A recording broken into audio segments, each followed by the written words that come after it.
en México, hoy, hay menos porcentaje de población, hablo, indígenas, que cuando España se fue. Lo de cortar cabelleras, por ejemplo, no es una cosa india. Fueron los anglosajones los que iniciaron esa campaña, porque cobraban por indio muerto. Esto no lo verás nunca en Hollywood. Les contagiaban con mantas con viruela, no lo verás nunca en Hollywood. Les emborrachaban a posta, no lo verás en Hollywood. Y la guerra...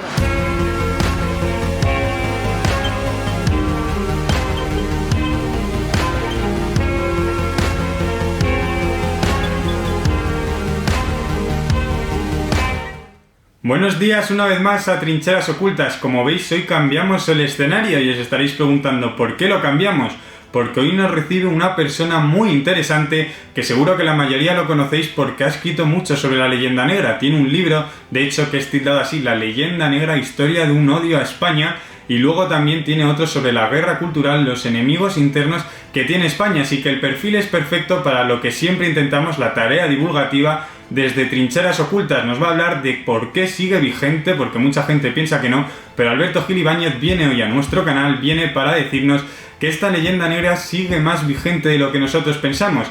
También quiero decir, como veis, esta entrevista va a durar unos 30 minutos y esto es porque es la parte 1. Así que os pido que os suscribáis al canal, le deis a like y sobre todo activar la campanita, porque la parte 2 se subirá en breves y siempre hay que estar del lado de esta gente, de estas personas que intentan defender el pasado español y que intentan siempre sacar la verdad. No dejarse guiar por los prejuicios es una de las claves y sobre todo no mirar el pasado con los ojos del presente. Es una cosa que se aprende día a día viendo este tipo de entrevistas. Espero que os guste. Bienvenidos un día más a Trincheras Ocultas. Otra vez vamos a tocar el tema de la leyenda negra y nos va a acompañar hoy aquí uno de los escritores que han tratado muy bien este tema de cerca, como es Alberto Gil Ibáñez. Ahora le vamos a dar la bienvenida. Antes que nada, vuelvo a repetir lo de siempre, suscribiros al canal, dadle like. Y bueno, Alberto, muchísimas gracias por estar aquí. Ya hemos dicho off the record que te puedo tutear, así que un placer tenerte aquí. Nada, y a ver qué tal sale la entrevista. Por mí encantado de abrirme a gente como tú, que eres un estudiante de una universidad, ¿no? Y creo que uno de los problemas que tenemos en esta lucha que algunos hemos emprendido para rescatar mejor nuestra historia es atraer a los jóvenes. O sea que yo encantado de abrirme a un canal o a través tuya que pueda ver otras personas de tu edad o similares. Perfecto, Jo, pues muchísimas gracias por aceptar la entrevista y vamos a meternos ya de lleno en lo que nos ocupa. Siempre suelo hacer la misma pregunta a todos los que vienen por el canal y también para mi trabajo de fin de grado, que estoy analizando la imagen histórica de España, cómo la están usando los políticos actualmente. Antes que nada, me gustaría saber, que imagino que habrás dado ya muchas versiones, muchas definiciones, ¿qué significa para ti la leyenda negra? La leyenda negra yo la considero la primera guerra de propaganda contra un modelo cultural, en este caso el modelo hispano. ¿Por qué la primera guerra? No es que no hubiera antes, es que es la primera guerra cultural de manera extensiva y organizada porque se beneficia de la imprenta. Entonces, es la primera, como digo, campaña organizada, estructurada y mantenida en el tiempo, a lo largo de 5 siglos, que se beneficia de la imprenta, por lo tanto tiene mucho éxito y que va dirigida a despreciar, menospreciar, combatir al Imperio Español por la propaganda, ya que no lo podían hacer por las armas tradicionales. ¿Y cuál dirías que ha sido el recorrido que ha tenido? Porque actualmente hay bastantes historiadores también que dicen que sigue vigente en la actualidad. ¿Tú, Alberto, considerarías que en la vida cotidiana seguimos viendo en televisiones o incluso en partidos políticos o en la calle mismo esta leyenda negra presente? ¿La sigues notando presente? Por supuesto. Es decir, la leyenda negra yo explico en mis libros que tiene 2 fases, 2 vertientes. Una externa, que yo le llamo a los hispanófobos, ¿no?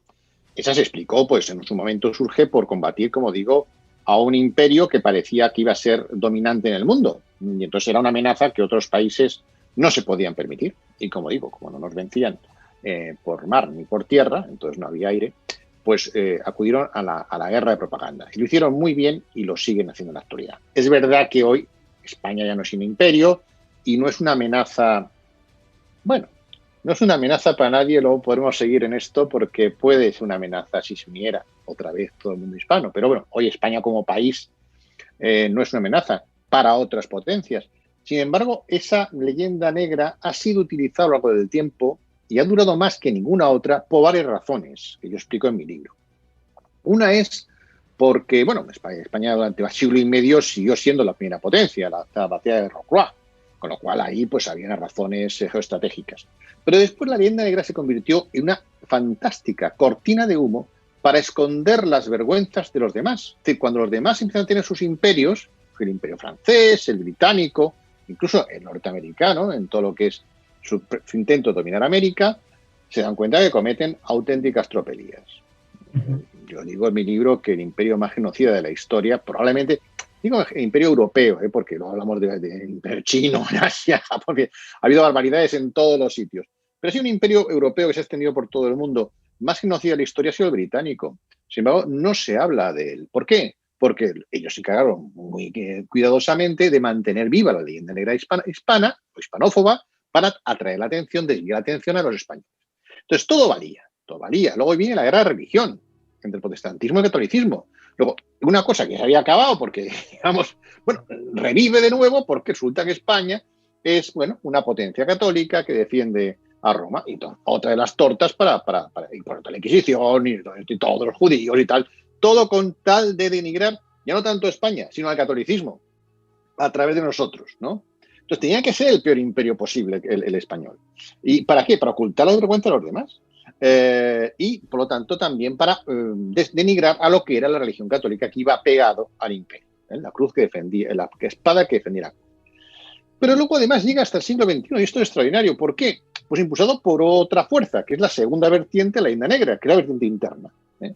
España, a partir de 1812, se dedica a, bueno, entonces pues, pinta Goya un cuadro muy famoso, que es Duelo Garrotazos. ¿Qué es lo que es España? A partir de la guerra de independencia, pues bueno, nos convertimos en que el mayor enemigo en español es otro español. Entonces, el mayor cómplice de la leyenda negra, el que alimenta la leyenda negra, con más énfasis, son los españoles que bien no creen en España, bien son comprados por fuerzas extranjeras o incluso se alinean con las que es la fuerza del separatismo, que a partir de 1898, con el llamado desastre, por eso lo llamamos nosotros desastre a los desastres, ¿no? De nuevo se resucita la leyenda negra, o sea, Estados Unidos resucita la leyenda negra para actuar en Cuba, en Filipinas, reparte panfletos de Bartolomé en las casas, los reparte, o sea, porque quiere resucitar de nuevo, que malos somos y que ellos van a ser fenomenales. El mayor genocidio que hay de esa época es el de Norteamérica en Filipinas, después de que los españoles se van. Pero esto no lo hará nadie, Pero bueno, después de 1898, como digo, ya claramente el mayor difusor de la leyenda negra son los propios españoles. Y sobre todo lo que son las fuerzas nacionalistas, ¿no? Y que llega hasta el día de hoy. Pero claro, en el resto de Europa queda esa raíz que luego es aprovechada por muchas fuerzas que consideran a España que todavía es franquista. Entonces, tenemos euroórdenes que nos aprueban porque vienen de un país franquista. Y esto ha pasado hace 2 días en un juez belga, un juez alemán. ¿Cómo es posible? Bueno, porque los españoles están alimentando la teoría esta de que España sigue siendo franquista. Pero claro, en Bélgica, no sé si tú has ido por ahí, en Bruselas, en la Gran Place, hay un bar que se llama Le Roi d'Espagne, donde está la gente colgada. Están ahí, estás tomando tu cerveza, es un sitio estupendo para la cerveza, pero se llama Le Roi d'Espagne, es el rey de España, y la gente está todo lleno, todo el techo de gente colgada, porque esa es la imagen que quieren dar del rey de España cuando estuvo en Flandes. Vas a Maastricht, a Holanda, yo estoy viendo ahí 2 años y pico, hay un museo estupendo al Duque de Alba, donde el Duque de Alba sigue siendo, pues una imagen de asesino que no fue verdad y todavía a los niños se les asusta con que viene el Duque de Alba. Por lo tanto, sigue viva en la memoria de los europeos. Esto es muy complicado, sobre todo porque nosotros no hemos hecho nada para combatirla. Y además ahora pues enlaza con lo que es el separatismo, que efectivamente le interesa también tener viva, que no sé, somos unos dogmáticos, la Inquisición, aunque la Inquisición surge en Aragón y los primeros inquisidores fueron catalanes. Joaquín, tienes antes que hemos tocado ahora tantos temas que me podría meter en cualquiera. Mira, vamos a tocar 2 rápidos. Mira, por ejemplo, una pregunta que siempre he tenido. En España siempre ha estado Bartolomé de las Casas, que siempre era como el que denunciaba, ¿no?, lo que pasaba en América, ya sabemos con las cifras exageradas. ¿Existió de verdad un personaje de este calibre, de esta índole, en otros imperios como puede ser el anglosajón o como puede ser el francés? Evidentemente no. O sea, yo en mis libros lo que defiendo es que el mayor vicio nacional de España no es la envidia, como habitualmente se dice, sino la ingenuidad. Una insondable y terrible ingenuidad. Es una enfermedad colectiva que tenemos. O sea, los españoles somos muy tontos. Es decir, muy tontos, sobre todo cuando se trata de defender lo nuestro. O igual somos ellos, también somos muy pícaros, pero a la hora de defender lo nuestro somos muy ingenuos. Entonces es verdad que no hay en ningún otro imperio una figura como Bartolomé de las Casas. Pero es que Bartolomé de las Casas le hicieron obispo. Y a Bartolomé de las Casas le dieron un sueldo vitalicio. Es decir, los reyes premiaron a Bartolomé de las Casas por criticar al imperio español. Es decir, al mayor agente cultural contra tu imperio, no solo es que le recibes, le hicieron caso, hicieron leyes, porque le hacían caso a Bartolomé de las Casas, le hacían caso a los reyes. Y además luego, le dieron prebendas, títulos, estatuas y sueldo vitalicio. En ningún otro país. Imaginemos, por ejemplo, que surge un profesor, era un clérigo, ¿no? Bueno, pongamos que surge un pastor protestante evangélico, además de la religión dominante en Estados Unidos, que crea su propia religión, luego si hablamos de esto, que dice que Estados Unidos ha sido un imperio genocida porque ha sido el único imperio que ha sido capaz de lanzar no una, sino 2 bombas atómicas sobre población civil, matando a cientos de miles de mujeres y niños, y que lo constituyen el imperio más genocida de la historia. ¿Tú piensas que a ese pastor evangélico le harían estatuas, le harían un sueldo vitalicio, le recibiría el presidente de la República, se celebrarían reuniones, harían leyes para realmente hacer, pues vamos a reconocer públicamente? No lo haría nadie lo haría. Es decir, en todos, fíjate, cuando estudias la historia comparada, que es como hay que estudiar la historia comparada, te das cuenta de una cosa. Los historiadores, incluso los hispanistas más conocidos, la mayoría, tienen una doble vara de medir. Cuando se trata de juzgar al Imperio Español, era un problema estructural. Es decir, es un imperio que hacía masacres, eran crueles, eran tal, eran cual, eran cual. Cuando van al Imperio Británico y no tienen más remedio que reconocer que hubo muertes, y eran cosas individuales de sujetos individuales. Es como decir, no tiene nada que ver con el imperio, ni con la cultura británica, ni con los ingleses como colectivo, sino sujetos aislados, tal Rhodes, tal, que eran unos sinvergüenzas. Pero no era algo colectivo. Es curioso, ¿no? Esa es la doble vara de medir. A nosotros no, nosotros lo que hacemos es una cosa que nos contamina para siempre a todos. Todavía hasta hoy. Todavía hasta hoy. Es muy curioso porque ahora que estás tocando Estados Unidos, también hemos tocado un poco Hispanoamérica. Por ejemplo, declaraciones de políticos como puede ser las de López Obrador, que hace nada además ha vuelto a la carga instando al rey de España a pedir perdón. ¿Qué debería hacer, en tu opinión, el rey? ¿Se debería contestar a estos ataques? César Cervera, que es un periodista de ABC, me dijo que a veces tienen a España, por culpa de esta leyenda negra, lo tienen como el eslabón más débil y dicen, pues voy a lanzar hasta allí cualquier mensaje populista para que no reciba respuesta. ¿Tú qué harías en este aspecto? El tema de Hispanoamérica, llevado a América por los franceses, que tiene narices, es un caso también de estudio. Es un caso de estudio porque comparten con nosotros el mismo vicio, la ingenuidad. Mira, en México, hoy, hay menos porcentaje de población, hablo, indígenas, que cuando España se fue. Con todo, hoy, la mayor parte de la población mexicana es mestiza. El 60% es mestiza, el 90 y tantos por ciento es indígena y el resto es población blanca. López Obrador, por tanto, forma parte de una minoría blanca. López Obrador es descendiente de españoles. Y hay 2 tipos de españoles. Los españoles que se quedaron aquí en la península y nunca fueron a América, que son la mayoría de nuestros abuelos. Los míos nunca fueron a América, no son los tuyos. No, los míos tampoco. Y los que fueron a América, que la mayoría se quedaron. Sí, la mayoría españoles que fueron a América, los llamados peninsulares, aunque había en Canarios, pero se quedaban, iban a América a hacer riquezas, pero luego se quedaban. Estaban en encomienda, cuando se prohibieron las encomiendas, pues tenían sus territorios, sus oficios, y la mayoría se quedaba allí. Entonces, los españoles que cometieron excesos son los abuelos de los actuales criollos y actuales mestizos. Entonces, si López Obrador quiere que alguien pida disculpas, tendrá que dirigirse a sus abuelos, no al pobre Felipe VI, que nunca estuvo allí, y además porque incluso los Borbones tampoco, ni siquiera, sí a partir de 1615, pero vaya, que no estuvieron en la gran parte de lo que es lo que acusan de genocidio, pues no, tampoco. O sea, que no tendría ningún sentido hablar de los Borbones. La época de los Borbones, de hecho, fue una época en que se ha criticado mucho, que si fuera absolutista y tal, fue una época de enorme progreso económico. O sea, Humboldt, cuando va a América, a principios del siglo XIX, en México, que era Nueva España, describe México como, bueno, la ciudad más bella que había visto. Había industria textil más moderna que en Europa, los trabajadores recibían sueldos más elevados que en Europa, no había una fiscalidad, la fiscalidad era menor que en Europa, la fiscalidad es que eran terribles, explotaban. No, España se empobreció. Si es que a España le salió muy caro lo de tener el imperio, se empobreció. Y todo el tema del oro y la plata es todo otro mito, porque era un 20% lo que llegaba a España, el resto se quedaba allí. Eran contratas privadas. Había un quinto real, que llamaban 20-25, que en teoría volvía a España. Pero eso, una parte se lo quedaban los piratas y otra iban a los banqueros holandeses, porque los préstamos estaba endeudadísimo. España mantener un imperio de esa categoría, pero el 80%, 75% se quedó allí. Y de hecho hicieron 25 universidades, cientos de hospitales. Bueno, Nueva España era el polo comercial del mundo, porque unía Asia, América e Europa. Al poco tiempo de la independencia, México pierde renta.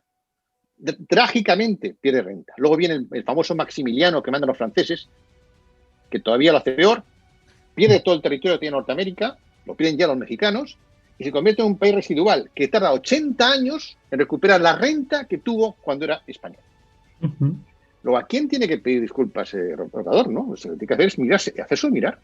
El chivo expiatorio que se ha convertido en América, echar la culpa a España, como aquí se ha convertido, echar la culpa a Franco, bueno, se ha muerto hace 42 años y le seguimos echando la culpa de todo, es una escapatoria de gente que no asume la responsabilidad de sus actos. Cuando tú no quieres asumir la responsabilidad de tus actos porque es inmaduro o simplemente porque eres ingenuo o simplemente no te han educado, en ese sentido, ¿qué haces? Buscas un responsable. Todos conocemos personas que nunca tienen la responsabilidad de nada, ¿no? Siempre la culpa a los padres, la sociedad, de tal, ¿no? De la iglesia, de todos, pero de ellos nunca, ¿eh? Aunque hayan gobernado 40 años, por ejemplo, el nacionalismo catalán nunca es responsable de nada que ocurre en Cataluña. Siempre todo es culpa de España o del pasado español o de Franco o del gobierno de Madrid. De ellos nunca. Iban gobernando 40 años. El mismo sistema de escape de chivo expiatorio lo hacen en Hispanoamérica. Eso mismo. Yo lo he hablado con muchos hispanoamericanos, amigos. Hoy ya está cambiando. Hay cada vez más voces allí que ya están a cuenta de este tema. Que parte de la razón de la decadencia de Hispanoamérica es una decadencia que empieza después de la independencia, no antes, después de la independencia, es por culpa de esta manía de no asumir responsabilidad de sus actos. Es decir, ahí les va mal y la culpa es del pasado español, aunque fuera de hace dos siglos, por favor. Ya. Está bien. Sí, es muy fuerte. Luego también, otro tema que me interesa un montón, porque ahora que estoy en el trabajo de fin de grado investigando sobre el tema, es muy interesante cómo hay plataformas que el Día de la Hispanidad empiezan a enarbolar siempre el discurso de no hay nada que celebrar, lo de allí fue un genocidio. Me parece muy interesante el tema que tocas, sobre todo del corpus legal que intentaba llevar allí, en este caso, la corona española. Luego también Iván Vélez en otra entrevista a mí me comentó que claro, que eso es como las leyes que se establecen, que tampoco es como si ahora mismo pones en una autopista que se debe ir a 120, ¿no? Que si de repente va a 125 la medida está puesta, luego el otro está el que se la salta. La cosa que yo quiero decir con todo esto es, siempre está la duda de que la gente siga diciendo que lo de allí fue un genocidio. ¿Qué dos cosas o qué argumentos traerías a esta gente para demostrarle que no fue realmente un genocidio? Pues mira, que de nuevo, en historia hay que hacer historia comparada. Y entonces, hoy nos ponemos aquí a mirar y tal, y comparamos, por ejemplo, cuántos indios hay en Hispanoamérica, cuántos hay en Norteamérica o en Australia. En Australia, cuando llega el capitán Cook, un pirata, en el siglo XVIII, considera a los aborígenes no humanos. Había unos 500.000. Hoy cayeron unos 30.000. Hacer porcentaje, ¿eh? Sí. En Norteamérica, indígenas quedan en las reservas y creo que forman el 1% de la población actual. En Canadá murieron el 95% de los indígenas. Los canadienses están civilizados, ¿verdad? Pero fueron los ingleses. El 95% de los indígenas murieron. Lo de cortar cabelleras, por ejemplo, no es una cosa india. Fueron los anglosajones los que iniciaron esa campaña porque cobraban por indio muerto. Esto no lo verás nunca en Hollywood. Les contagiaban con mantas con viruela. No lo verás nunca en Hollywood. Les emborrachaban a posta. No lo verás en Hollywood. Y la guerra entre el indio norteamericano y el colono era con Winchesters, de repetición, frente a flechas. El español iba con un arcabuz que entre que lo cargaba o descargaba podía recibir 20 flechas de los indios. La prueba es que cuando España se va, dejan más indios que cuando llegan. La cuestión es que hubo muchos indios que se murieron, es cierto, fundamentalmente por epidemias. También hubo guerras, evidentemente que hubo guerras, porque en toda conquista hay guerras. Es que aquí en España nos han conquistado 6 veces. Luego, si quieres te comento ese tema, pequeño detalle, ¿no? Cuando se quejan, hay que comparar siempre, ¿eh?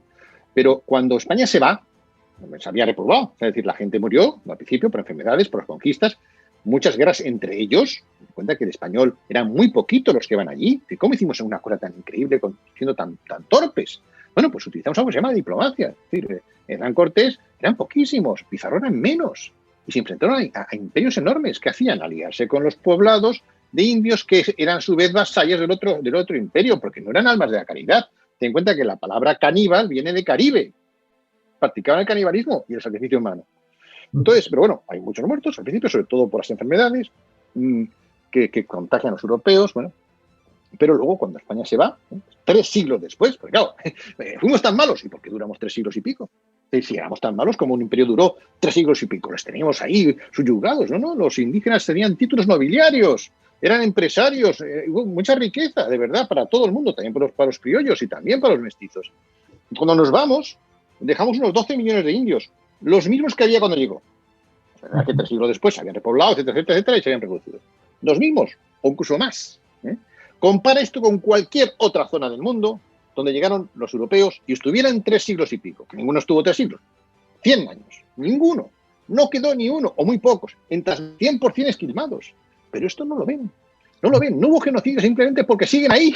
Es que si hay un movimiento proindigenista, es simplemente por una razón, porque quedan. O sea, no existe el movimiento proindigenista en Estados Unidos, o tienen que hacerlo los negros, Black Matters, sí, hay mucho negro, pero hay poco indio, Fíjate, en Estados Unidos puede llegar un negro a presidente, pero un indio, jamás. Sin embargo, has estado en Perú, has estado en Ecuador, hay mestizos, por supuesto, que han llegado a presidentes y lo van a seguir, porque tú vas por Latinoamérica y, bueno, pues hay mucho indio. Pero es que además hay otra cosa, y con esto acabo.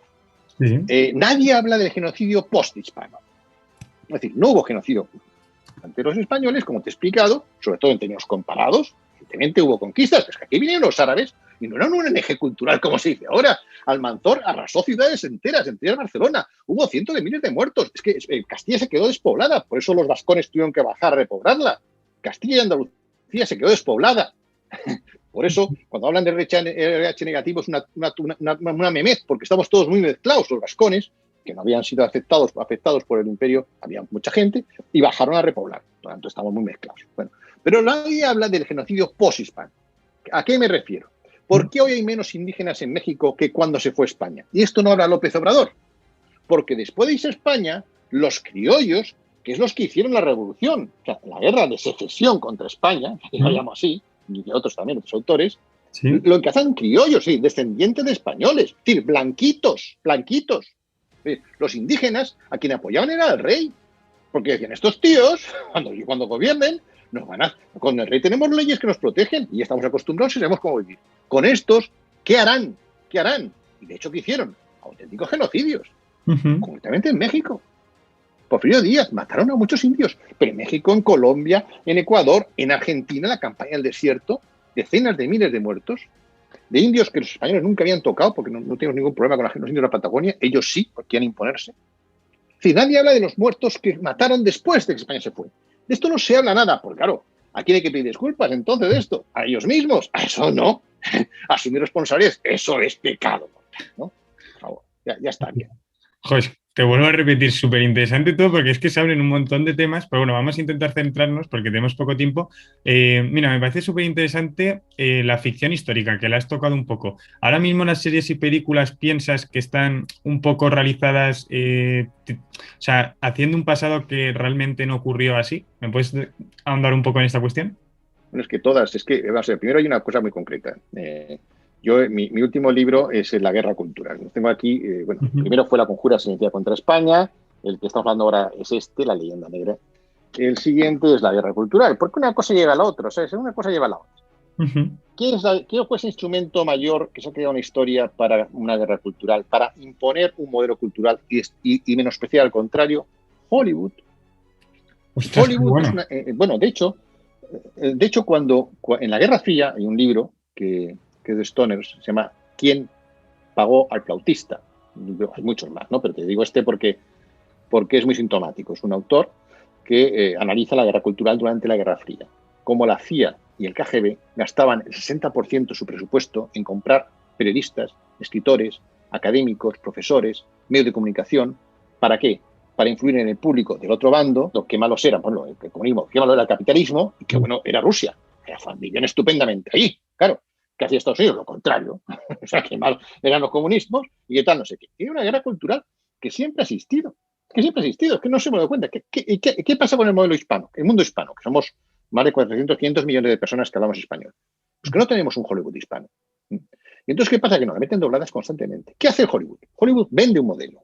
Te lo vende de muchas maneras. Un modelo de vida, muy atractivo, pues está, no sé qué, los héroes, todo Superman, toda esta gente con la que os habéis formado vosotros.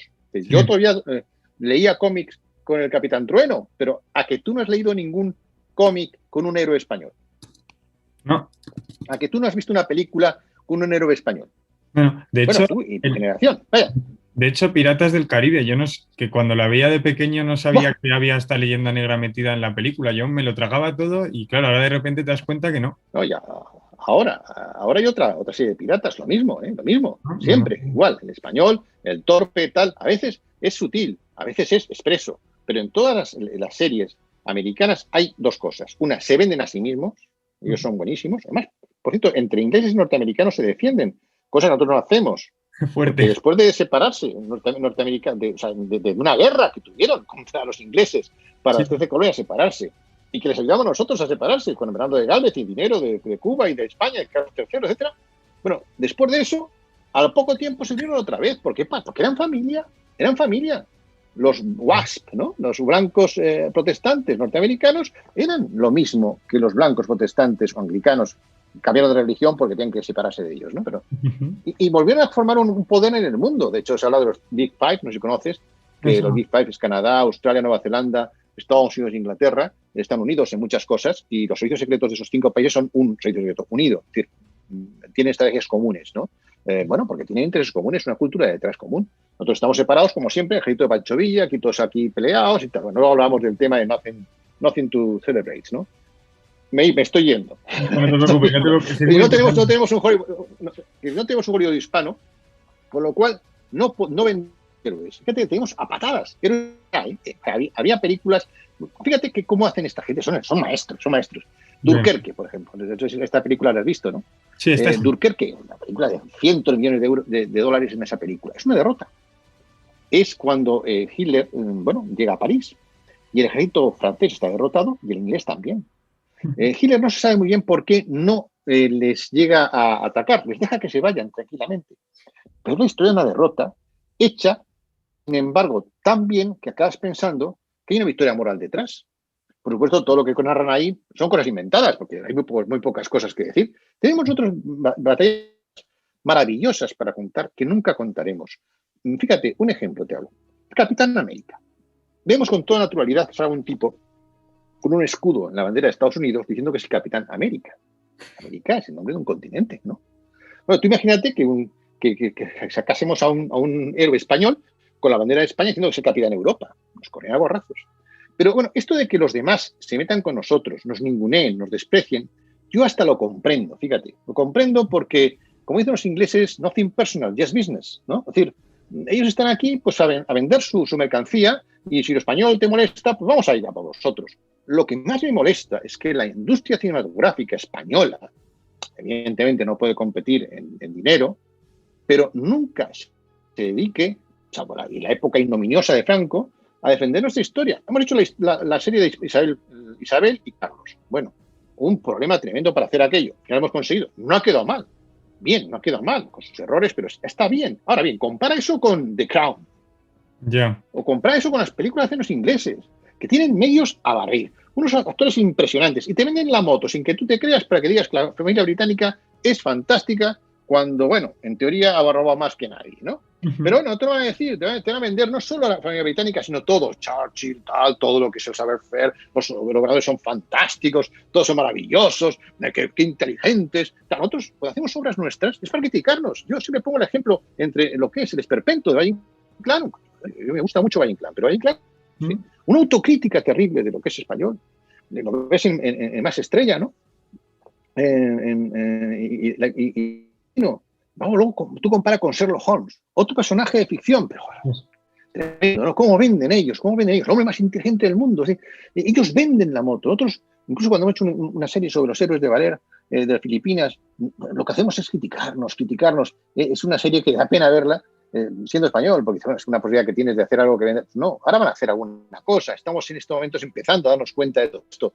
Pero claro, llevamos siglos de retraso, años de retraso, de que no hemos sabido nunca vender lo nuestro. Aquí llegamos al nothing to celebrate, nada que celebrar el 12 de octubre. Evidentemente esto ha calado en la población, porque tenemos una población, y no sé si estarás tú conmigo o no, cada vez más manipulable, ¿no? Más manipulable porque es un discurso muy superficial que funciona por etiquetas, ¿no? Tú eres machista, eres no sé qué, eres fascista, eres supremacista, eres racista, es toda una etiqueta. No se explica mucho más que hay detrás. Y de repente se pone algo de moda y tú, por estar en un movimiento de esa categoría, ya puedes decir algo en la sociedad. Tú te preguntas, amigos, tú eres, pues yo soy tal. Entonces, después se pone de moda criticar a España el 12 de octubre. Y los tontos españoles se suman. Es que es completamente absurdo. Se suman. No, pues sí, fueron. Pero, no, ellos fueron, porque claro, son españoles, pero de derechas, ¿eh? O sea, los españoles son los que estaban ahí, Pizarro y tal, eran todos fachas, ¿sabes? Eran fachas, pero bueno, no existía el fascismo. ¿Pero quién eran esos tipos? Pues gente del pueblo. Pues eran extremeños y vascos. Los que hacen la conquista fundamentalmente son extremeños y vascos. Los vascos no tienen nada que ver. Eso se acuerda de España, eso no es nuestro, es de España. ¿Dónde habéis estado los últimos 5 siglos? Yo pensé que estaba así en España. De hecho, el 60% de los oficiales del ejército español en la época imperial eran vascos. Pero ahora ya no. Ahora ya no tiene nada que ver. Bueno, lo del Cano lo ven, pero bueno, no pueden decir es una faña vasca, pero bueno, el Cano era vasco, Legazpi era vasco, Urdaneta era vasco, es que todos eran vascos, es que Blas de Lezo era vasco. ¿Quién estaba peleando? ¿Por Euskal Herria? No, estaba peleando por España. No, qué deshonor. Pues no, lo veíamos muy bien. En fin, es un país realmente una rara avis en la historia, España. Es un país muy extraño. Bueno, y hasta aquí la primera parte con Alberto Gil Ibáñez, en esta charla en la que estamos haciendo una labor didáctica, conociendo muchísimo mejor la imagen histórica de España y cómo en verdad en la actualidad nos meten prejuicios, nos inoculan prejuicios sin nosotros saberlo. Muy interesante, y es por eso que yo os voy a pedir que os suscribáis al canal y que activéis la campanita, lo he dicho al principio del vídeo, para poder visualizar la parte 2 que se subirá en breves. Importante la campanita, como también dejar like e incluso dejarme en comentarios con qué partes estás más de acuerdo o más en desacuerdo con este escritor de 2 libros que los vuelvo a recordar: La leyenda negra, historia de odio a España, y Una guerra cultural, los enemigos internos que tiene España. Voy a dejar ahí abajo en la descripción los 2 vídeos por si a alguno les apetece comprarlos, y nosotros nos vamos a ver en el próximo vídeo de Trincheras Ocultas.